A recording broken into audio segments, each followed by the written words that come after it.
Hi అండి. Welcome to Konapalli vlogs. నేను మీ లావణ్యాని. ఈరోజు ఒక స్పెషల్ వీడియో అండి. మటన్ కైమా అండి. చాలా టేస్టీగా ఉంటుందండి. ఒక 15 నిమిషాల్లో మనం ఈజీగా చేసుకోవచ్చు. ఎలాంటి మసాలాలు రుబ్బే పని లేకుండా చాలా సింపుల్గా చేసుకోవచ్చండి. ఇంకా ఆలస్యం లేకుండా వీడియో చూసేయండి. ఒక మటన్ కైమా అండి 1/2 కేజీ తీసుకొచ్చామండి.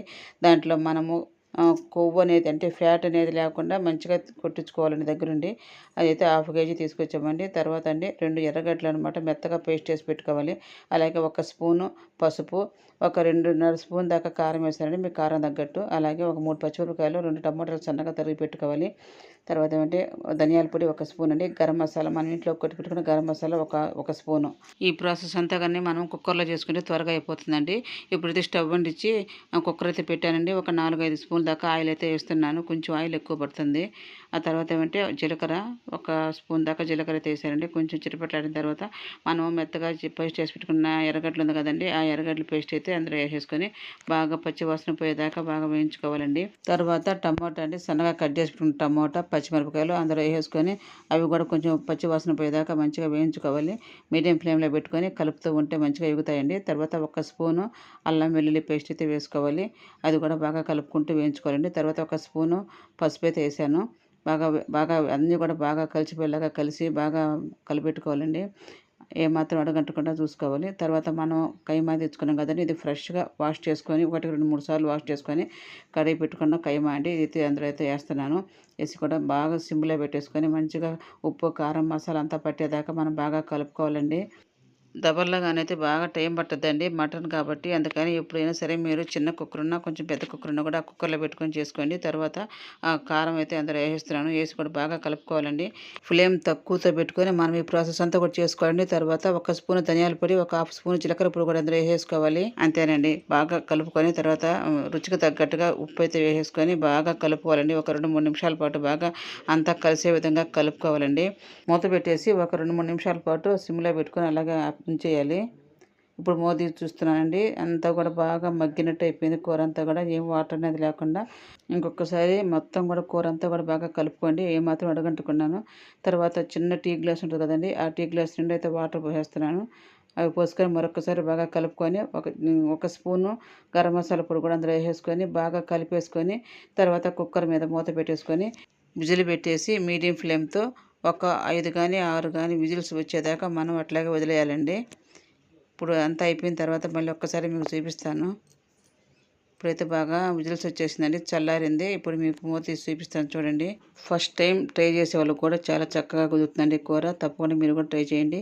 చూస్తాను కదండి, ఆయిల్ అంతా కూడా పైకి తేలింది. గుమగుమలాడుతుందండి స్మెల్ అయితేను. టేస్ట్ కూడా అంతా అదిరిపోతుంది. తప్పకుండా మీరు కూడా ట్రై చేయండి. ఇదంతా కూడా ఒక బౌల్లో వేసేసుకుంటానండి. వేసేసుకొని కొత్తిమీరతో కాస్త గార్నిష్ చేసుకోండి. అంతేనండి, ఎంతో టేస్టీ అయినటువంటి మటన్ కైమా తయారైపోయిందండి. ఇప్పుడైతే నేను కాస్త అన్నం పెట్టుకొని టేస్ట్ చూసి చెప్తాను మా పిల్లలకు పెట్టి. చదువుకునే పిల్లలు, జాబ్ చేసేవాళ్ళు, అలాంటి వాళ్ళు చాలా చక్కగా చేసుకోవచ్చండి. ఎలాంటి మసాలాలు రుబ్బే పని లేకుండా చాలా సింపుల్గా అయితే చేసుకోవచ్చు. ఇప్పుడైతే నేను కాస్త రైస్ వేసుకొని కర్రీ వేసేసి మా పిల్లలకైతే పెడుతున్నానండి. మా పిల్లలు తిని చూసి టేస్ట్ ఎలా ఉన్నదో చెప్తారండి. తప్పకుండా మీరు కూడా ఒక్కసారి ఈ విధంగా ట్రై చేయండి. ఒక 1/2 కేజీ తెచ్చుకొని ఈ విధంగా ట్రై చేయండి. చాలా బాగుంటుందండి. చాలా సింపుల్గా కూడా అయిపోయింది కదండి. ఏమాత్రం మసాలాలు రుబ్బే పని లేకుండా మా పిల్లలకు పెట్టండి. చాలా బాగుంది మమ్మీ కర్రీ కడికి కైమా చాలా బాగుంది. ఈసారి ఎప్పుడైనా కూడా ఇదే విధంగా చేయమని చెప్పి అన్నారండి. తప్పకుండా మీరు కూడా ట్రై చేయండి. రైస్ లెక్క కాదండి, చపాతీలు కూడా చాలా బాగుంటుందండి. ఆ చపాతీ ఎలా చేయాలనో పొరలుగా ఒకసారి చెప్తాను చూడండి. మామూలుగా చపాతీ పిండి మామూలుగా మనం కలుపుకుంటాం కదండి. కాస్త చక్కెర, కొంచెం సాల్ట్, కొంచెం ఆయిల్ వేసి ఆ పాలు పోసి కానీ, పెరుగు వేసి కానీ, వాటర్ పోసి కానీ ఏదో వేసి కలుపుకొని చాలా మెత్తగా ఉంటుందండి. తర్వాత చపాతీ చేసుకున్న తర్వాత చపాతీ మీద ఒక 1/2 స్పూన్ ఆయిల్ అయితే బాగా స్ప్రెడ్ చేసి కొంచెం గోధుమ పిండి లైట్గా చల్లేసి ఒక మడత వేయండి. ఆ తర్వాత మళ్ళీ ఇంకొక మడత వేసేటప్పుడు కూడా మళ్ళీ అట్లాగే ఆయిల్ పూసి పిండి చల్లి మళ్ళీ మడత వేయండి. అప్పుడు 4 పక్షాలుగా అయితే మడత వస్తుంది. దాన్ని మళ్ళీ మామూలుగా చపాతీలాగా చేసుకొని ఈ విధంగా పెనం వేడెక్కిన తర్వాత ఆ పెనం మీద వేసుకొని ఆయిల్ వేయకుండా ఒక 2 నిమిషం పాటు అటు ఇటు తిరిగేసుకుంటూ తర్వాత కొంచెం ఆయిల్ వేసి తిప్పండి. ఈ విధంగా మెత్తగా పొంగుతాయి, చాలా బాగుంటాయండి. చూస్తారు కదండి, ఇట్లా పట్టుకుంటే ఎంత స్మూత్గా ఉన్నాయనో. ఇప్పుడు ఒకసారి కాల్చే విధానం చూపిస్తాను చూడండి. ఏమాత్రం కూడా మనం పెనం మీద ఆయిల్ వేయకుండా చపాతీని వేసుకోవాలండి. ఆ తర్వాత వెంటనే కొంచెం 1 సెకండ్ 2 సెకండ్ల పాటు వెంటనే అటు ఇటు తిప్పుతూ ఉండాలి. కొంచెం బాగా కాలిన తర్వాత అండి అప్పుడు కొంచెం ఆయిల్ తీసుకొని లైట్గా స్ప్రెడ్ చేయాలండి చపాతీ అంతా కూడాను. అంతేనండి 2-3 సార్లు అలా ఇలా తిప్పుతూ ఉంటే బాగా పొంగుతాయండి. చూస్తున్నారు కదండి ఎంత చక్కగా పొంగుతున్నాయో. తప్పకుండా మీరు కూడా ఇలా ట్రై చేయండి. లాస్ట్లో మీకు చూపిస్తానండి చపాతీ ఎలా వచ్చిందనో. ఏమాత్రం కూడా ఆయిల్ కూడా చాలా తక్కువ అయితే పడుతుందండి ఈ విధంగా కానీ చేస్తే. ఇట్లా చూడండి, ఇప్పుడు ఆయిల్ వేసాను, లైట్గా అట్లా అట్లా పూసేస్తానండి. మళ్ళీ ఒక 2-3 సార్లు అలా ఇలా కానీ తిప్పామనుకోండి మనకి చపాతీ అనేది చక్కగా కాలుతుంది. అంతేనండి, చాలా టేస్టీ అయిన చపాతీ అయితే మనకి రెడీ అయిపోయిందండి. ఈ చపాతీ అండి మనం హాట్ బాక్స్లో కానీ వేసి పెట్టుకుని అనుకోండి 2 డేస్ అయినా కూడా మనకి ఎండిపోకుండా గట్టిగా పోకుండా చాలా స్మూత్గా అయితే ఉంటాయి. ఇప్పుడైతే నేను చపాతీని ఒకసారి కలిపి చూపిస్తాను చూడండి ఎంత చక్కగా ఉందండి. చాలా స్మూత్గా అయితే ఉందండి. తింటుంటే కూడా చాలా టేస్ట్గా ఉంది. చూడండి ఎన్ని పొరలు అయితే వచ్చాయో. తప్పకుండా మీరు కూడా ట్రై చేయండి. చపాతీ అంటే ఇష్టం లేని వాళ్ళందరూ కూడా తప్పకుండా ఈ చపాతీని తింటారు. చూసారు కదండి, మటన్ కైమా ఎంతో సింపుల్గా ఈజీగా చేశాను. తప్పకుండా మీరు కూడా ట్రై చేయండి. అలాగే స్మూత్ చపాతీ అండి, పొరలుగా వచ్చే చపాతీ కూడా ఎలా చేయాలని కూడా చూసారు కదండి.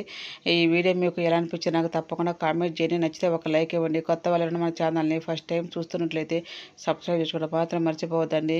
మీ ఫ్రెండ్స్కి మీ రిలేటివ్స్ కూడా తప్పకుండా షేర్ చేయండి. ఈసారి మంచి మంచి యూస్ఫుల్ వీడియోస్తో మేము ముందుంటాను. నెక్స్ట్ వీడియోలో కలుద్దాం. బాయ్ అండి.